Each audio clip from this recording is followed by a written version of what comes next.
Cattle are just like our four-legged lawn mowers, so they're grazing all the ground, keeping the grass short for a whole load of different species. In a field like this, it's very dry grassland, so we're really focusing on the Barnacle geese. And they really look for really short swards. There's research where they've found they do like 200 pecks a minute, and they're looking for that. It is like almost a bowling green type sward.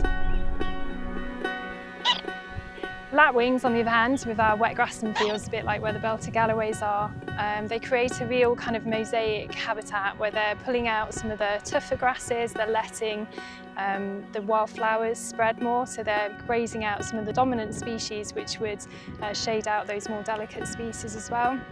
They're sort of kicking up the dirt a bit with their hooves, creating sort of bare patches, which is really important for inverts, and all of that is food for our lapwings as well.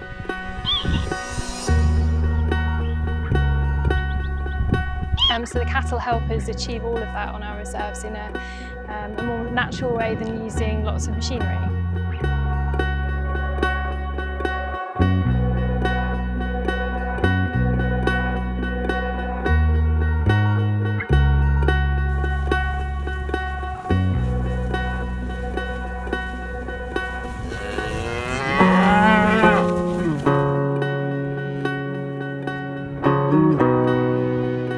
I'm Gilbert and I'm a conservation grazier on RSPB Mersehead site.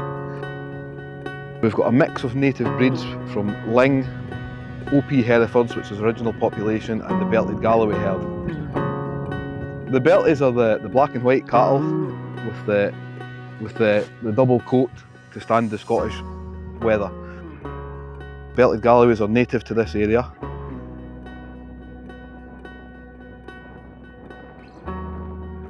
We've got the opportunity to come down to Mersehead and graze the wetland areas, which opens up our farm for growing forage and crops for their winter. So the cattle come down here and they get moved every 2 or 3 weeks onto fresh pasture, which is really good for allowing the fields to recover and the cattle to get fresh grazing every time they get moved. It's like this field we're in just now, which is called the wetland area. This field had been ungrazed for 15 years before we brought the cattle down and put them in here. And within 2 years of opening the landscape up from the cattle grazing, we've had the first breeding pair of marsh harrier have came down onto this field. And it's made it much easier for them to hunt in this area. I'm very proud to be part of what we're doing here, yes.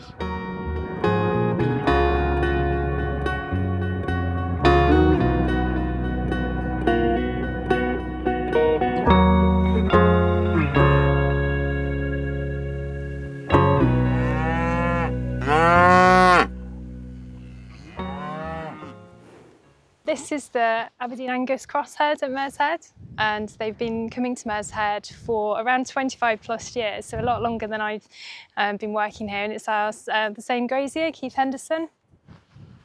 The graziers are responsible for the cattle at Mersehead, so they don't belong to the RSPB. It is a grazier who comes and rents the ground and the grass from us, so they are ultimately responsible for the cattle. We do sort of give them a little check every day and just make sure that everyone's okay, and importantly for us, the infrastructure, so making sure that the water trough's full and it's not blocked or anything like that. The Aberdeen Angus herd in particular tend to focus on the dry grassland areas, which is our main Barnacle goose fields. Our key breeding species in these fields would be Lapwing, and we've gone from around 8 pairs of Lapwing 15 years ago to 48 pairs this year. But they also go out onto the dune grassland and the salt marsh, where they help with all our Natterjack toe grazing, and salt marsh is really good grazing.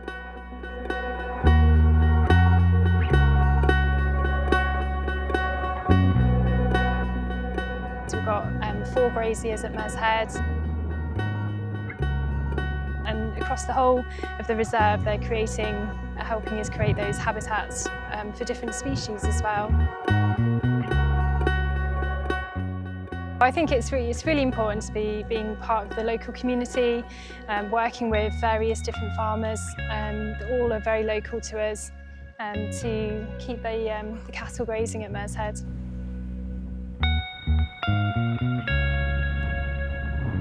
I think that farming and nature have to coexist because there's not really any other option. We have to feed the people of the country and we have to provide an environment for nature. And we can do both. And we definitely, yeah, we can do both, yep.